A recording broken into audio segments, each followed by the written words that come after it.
Kisah Safiyah binti Abdul Muthalib, bibi Rasulullah yang ikut berjuang dalam berbagai peperangan.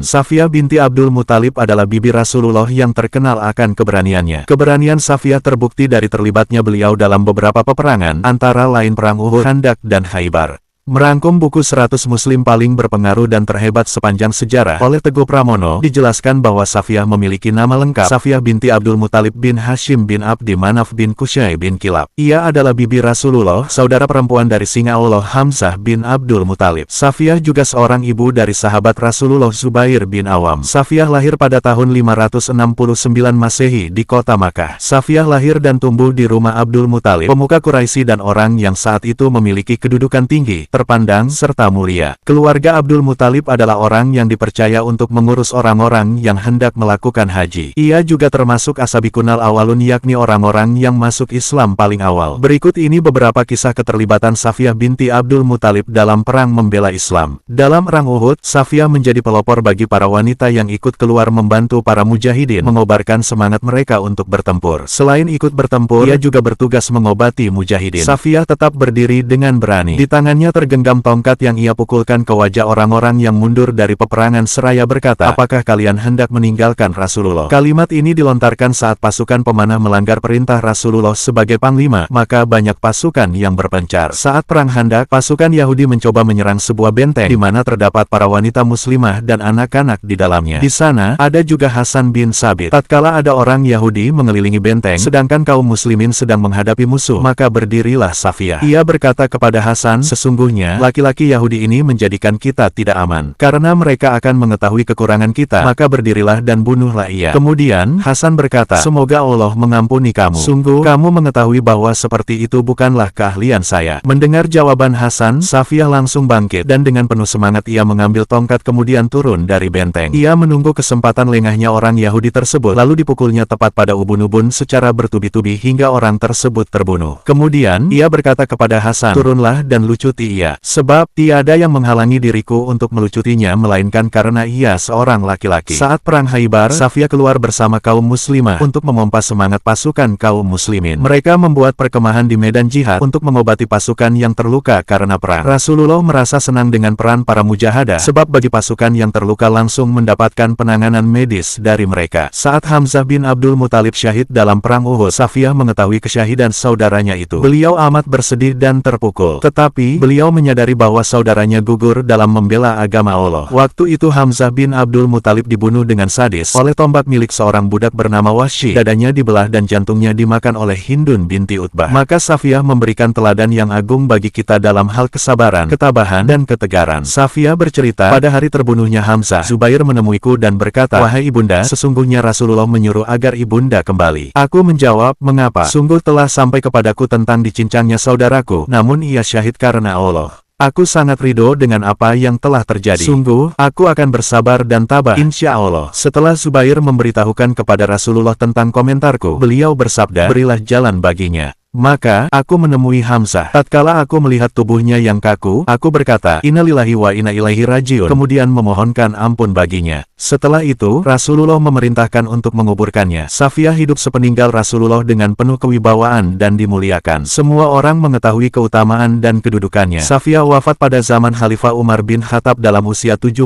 tahun, dan beliau dimakamkan di Baqi Madinah.